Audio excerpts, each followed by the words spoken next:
మీ business ఏదైనా మీ ఊర్లో promotion చేయాలంటే అది సుమన్ టీవీతోనే సాధ్యం. ఇప్పుడే సంప్రదించండి.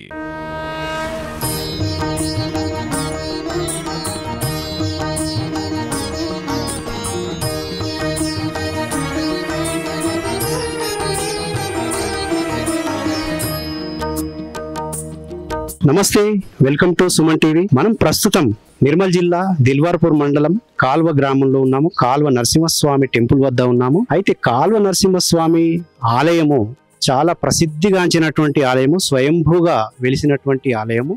లక్ష్మీ నారాయణుడు, లక్ష్మీ నరసింహుడు, లక్ష్మీ అమ్మవారితో సహా స్వయంభూగా వెలిసినటువంటి ఆలయము. అయితే ఇక్కడ ఆలయం లోపల ఉన్నటువంటి విశేషాలు, వింతలు చాలా ఉన్నాయి. ఉదాహరణకు చెప్పుకున్నట్టయితే కోనేరు లోపల నీరు, ఆలయ పూజారి గారు చెప్పినట్టు కోనేరు లోపల 6 ఋతువులకు 6 రంగులుగా 6 రుచులుగా మారేటువంటి కోనేరును మనం ఇక్కడే చూడగలుగుతాము. మరి ఇక్కడ కనిపించదు. అనేకమైనటువంటి విశేషాలతో కూడినటువంటి లక్ష్మీ నరసింహస్వామిని మనము లోపల ఒకసారిని దర్శించుకుని, అలాగే ఆలయ పూజారి ఈ గుడి గురించి విశేషాలను తెలుసుకునేటువంటి ప్రయత్నం చేద్దాం రండి.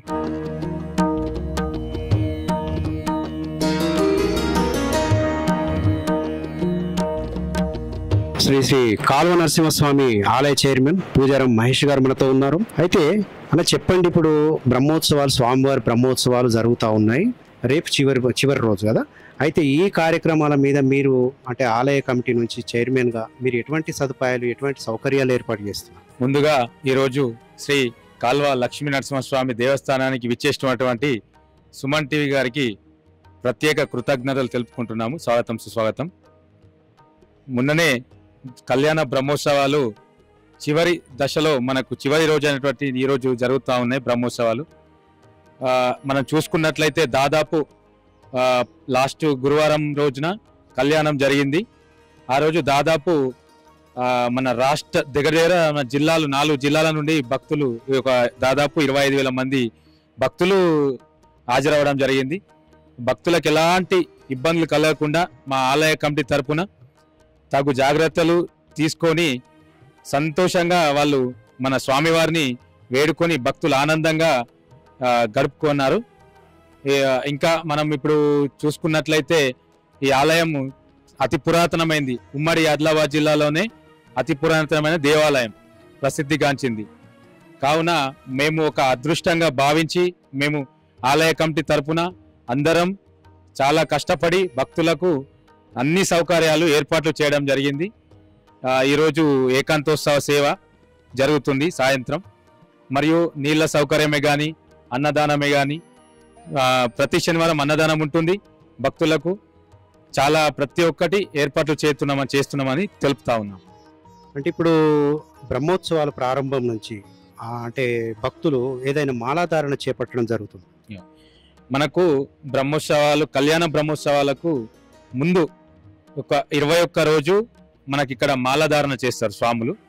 మన యువకులు, వృద్ధులు, గ్రామస్తులు, తదితర చుట్టుపక్కల గ్రామస్తులు వాళ్ళందరూ స్వాములు మాలాధారణ చేయడం జరుగుతుంది. 11 రోజులు కూడా యువకులు మాలాధారణ చేయడం జరుగుతుంది. 11 రోజులు కూడా. అయితే చెప్పండి, ఇప్పుడు అభివృద్ధి పనుల్లో భాగంగా ఇంతకుముందు అంటే కాల్వ నరసింహ చాలా ప్రసిద్ధిగాంచిన, ఉమ్మడి ఆదిలాబాద్ జిల్లాలో ప్రసిద్ధిగాంచినప్పుడు ఇంకా డెవలప్మెంట్ ఏ విధంగా ఉన్నాయి, ఇంకా అభివృద్ధి ఏ విధంగా జరుగుతుంది? మొన్ననే చూసుకున్నట్లయితే అప్పటి మన దేవాదాయ శాఖ మంత్రి వర్యులు అల్లోల ఇంద్రకరణ్ రెడ్డి గారి చొరవతో ఇక్కడ 15 లక్షల యాగశాల, మరియు ఇక్కడ CGF నిధులతో ఒక దేవాలయం, 50 లక్షల దేవాలయం, మరియు గోపురం, ఆలయ గోపురం. మేము నూతన ఆలయ కమిటీ వచ్చిన తర్వాత 50 లక్షల షెడ్ కూడా మొన్ననే కళ్యాణం చేసుకోవడం జరిగింది. చాలా ఆనందంగా ఈ యొక్క దేవాలయానికి మన ప్రభుత్వం తరఫున కూడా చాలా సహాయక సహకారాలు అందించడం జరుగుతుంది. ప్రజెంట్ ఉన్న గవర్నమెంట్ కూడా చాలా మనకు అభివృద్ధిలో ముందుకు తీసుకెళ్తుందని కోరుతా ఉన్నాం. స్వామివారికి సంబంధించి జూనియర్ అసిస్టెంట్ మాధవరావు గారు ఉన్నారు. సార్ చెప్పండి, ఇప్పుడు సుమారుగా వారానికి శనివారం పూట అంటే ఎంతమంది భక్తులు హాజరవుతుంటారు? మరి ఈ బ్రహ్మోత్సవాల్లో, కళ్యాణోత్సవాల్లో జరిగేటువంటి కార్యక్రమాలు ఏ విధంగా? నమస్కారం అండి, నా పేరు మాధవరావు, నేను జూనియర్ అసిస్టెంట్. ఈ లక్ష్మీ నరసింహస్వామి దేవాలయంలో నేను 10 years గా పనిచేస్తున్నాను. విషయం ఏంటంటే ఇక్కడ ప్రతి శనివారం నాడు భక్తులు చాలా పెద్ద ఎత్తున మహారాష్ట్ర కావచ్చు, 4 జిల్లాల నుంచి సుమారుగా చాలా మంది భక్తులు ఉన్నారు.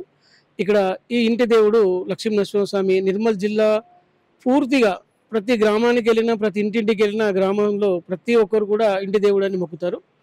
అదేవిధంగా స్వయంభుగా వెలిసిన దేవాలయం ఇది. ముఖ్యంగా ఇది తరతరాల నుంచి ఈ దేవాలయం కళ్యాణం ఈ మార్చ్ మేలోనే మాత్రమే జరుగుతుంది. ఇది వారం రోజులుగా జరుగుతుంది. కళ్యాణము మొదటి రోజు, తర్వాత కార్యక్రమాలు ప్రతిరోజు ఒక్కొక్క కార్యక్రమం ఉంటుంది. ఈ కార్యక్రమంకు పెద్ద ఎత్తున భక్తులు తరలి వస్తారు. మరియు ఈ దేవాదాయ శాఖ నుంచి కూడా మనకు 2,70,00,000 మనకు శాంక్షన్ ఇవ్వడం జరిగింది. అదేవిధంగా మొన్ననే కొత్త షెడ్ 50 లక్షలతోని ఒక షెడ్ ఇవ్వడం జరిగింది. ఇక తాగడానికి ఇక్కడ ఉన్న ధర్మకర్త బోరేయించి ట్యాంక్ కూడా ఈ నిర్మాణం చేయడం జరిగింది.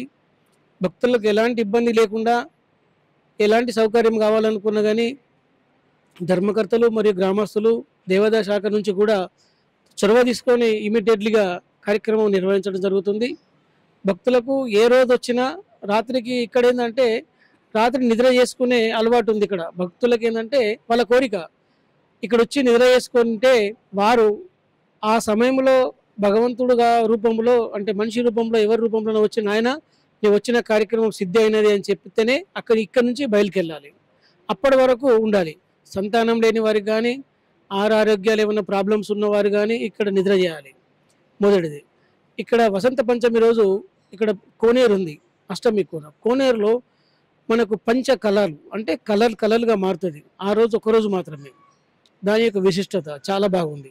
నుంచి ఇప్పటి వరకు కార్యక్రమాలు నిరాటంకంగా నిర్విఘ్నంగా ఆనందంగా ఉత్సాహంగా భక్తాదులందరి సమక్షంలో జరుపుకోవడం. తర్వాత వైశాఖ పౌర్ణిమ నాడు గరుడ పెళ్లి అయిన తర్వాత వెంటనే స్వామివారి ఎదుర్కోళ్ళు కళ్యాణము.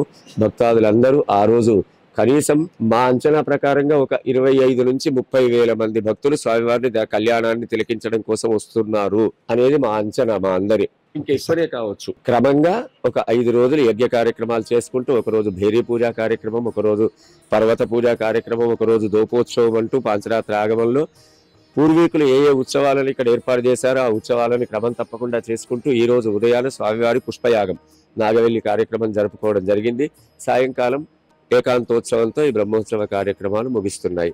ఇలాంటి ఉత్సవాల లోపల ఒక మన ప్రాంతం వాళ్లే కాదు, ఈ నిర్మల్ జిల్లా వాళ్లే కాదు, ఒక 3-4 రాష్ట్రాల ప్రజలు కూడా వచ్చి ఈ కార్యక్రమంలో ఈ ఉత్సవాలలో పాల్గొనడము, అందరికీ నృసింహస్వామి వారి అనుగ్రహాన్ని పొందడము ఆనాటి నుంచి ఈనాటి దాకా జరుగుతున్నది.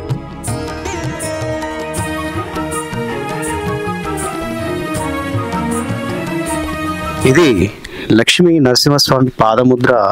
ఇక్కడ నుంచి పైన కొండపైన వెలిసినటువంటి లక్ష్మీ నరసింహస్వామి ఇక్కడ అడుగు మోపాడని, అలాగే మోపినప్పుడు ఇక్కడ పాదముద్రగా ఏర్పడింది అని చెప్పి భక్తుల ప్రగాఢ విశ్వాసం. ఇక్కడ స్పష్టంగా చూడవచ్చు మనము ఆ స్వామివారిది ఒక పాదం ముద్ర స్పష్టంగా చూడవచ్చు. అయితే వచ్చినటువంటి భక్తులు అక్కడ మొదట దర్శించుకొని మళ్ళీ ఇక్కడ నుండి ఈ పాదముద్రను దర్శించిన తర్వాత నూతనంగా ఏర్పడినటువంటి ఆలయాన్ని దర్శించుకుంటారు.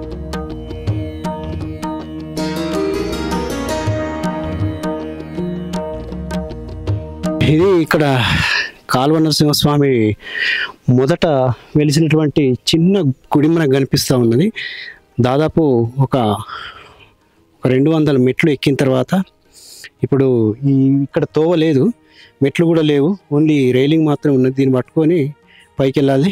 ఒకసారి వెళ్ళి దర్శించుకుందాం రండి.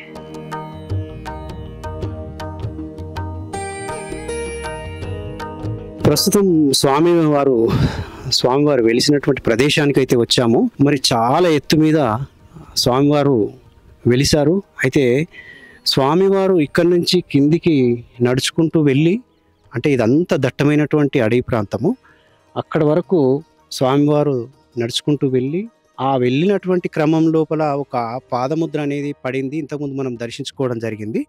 ఆ పాదముద్రను నుంచి అయితే ఇక్కడ వరకు భక్తులు వెళ్ళలేనటువంటి పరిస్థితి ఉంది కాబట్టి, అంటే ఎక్కలేనటువంటి పరిస్థితి ఉంది. ఇప్పుడు మీరు ఇంతకుముందు చూశారు, సరైనటువంటి మెట్లు కూడా లేవు. అయితే సుమన్ టీవీ టీము ఒక సాహసం చేసిందని చెప్పాలి. కాలువ లక్ష్మీ నరసింహస్వామి ఎక్కడ వెలిసాడు, అసలు ఎక్కడ ఉంది అసలైన విగ్రహము, అసలైన చోటు, లక్ష్మీ నరసింహస్వామి వెలిసినటువంటి చోటు ఎక్కడుంది అని చెప్పడం కోసం ఇక్కడికి రావడం జరిగింది. అయితే భక్తులంతా కూడా భక్తుల సౌకర్యం కోసం అక్కడ నూతనంగా నిర్మించినటువంటి ఆలయం మనకి ఇక్కడ నుంచి కనిపిస్తూ ఉంది. ఇంతకుముందు మనము చూసినటువంటి ఆలయం, దర్శించుకున్నటువంటి ఆలయము. అయితే అక్కడి నుంచి అటే భక్తులు వెళ్ళడం జరుగుతుంది. ఏ కార్యక్రమాలు చేసినా కూడా అటు నుంచి అటే వెళ్ళడం జరుగుతుంది. చాలా రేర్గా ఒక 100కి ఒక్కరు, ఒక 1000 మందిలో ఇద్దరు అలా కొంచెం సాహసమైనటువంటి దృక్పథం కలిగిన వాళ్ళే ఇక్కడికి రావడం జరుగుతూ ఉన్నది. అయితే ఇక్కడ దాకా రావాలంటే చిన్నపిల్లలు కానీ, స్త్రీలు కానీ, వృద్ధులు కానీ వారు ఎక్కడమైతే చాలా కష్టం. అయితే ఒకవేళ ఈ రైలింగు, మెట్లు సౌకర్యం ఏర్పాటు చేసినట్టయితే ఇక్కడి వరకు కూడా వచ్చేటువంటి పరిస్థితులు ఏర్పడతాయి. అలా ఏర్పడాలని స్వామివారు అందరికీ దర్శనం ఇవ్వాలని చెప్పి కోరుకుంటూ, స్వామివారి కోనేరు చాలా పురాతనమైన కోనేరు.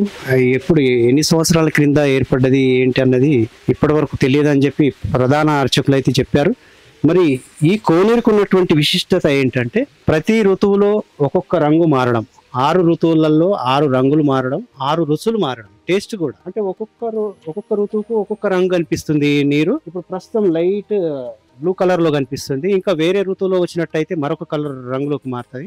అంటే ఇప్పుడున్న టేస్ట్ మళ్ళీ కనిపించదు, ఆ తర్వాత ఉన్నటువంటి టేస్ట్ మళ్ళీ అంటే 6 రకాలైనటువంటి రుచులు, 6 రకాలైనటువంటి రంగులు మార్చుకున్నటువంటి కోనేరు ఇక్కడ మాత్రమే కనిపిస్తుంది. మరి ఈ కోనేరు ఎక్కడ కూడా కనిపించదు. ఇది కాల్వ నరసింహస్వామి, లక్ష్మీ నరసింహస్వామి ఆలయ ప్రాంగణంలో ఉన్నటువంటి కోనేరు.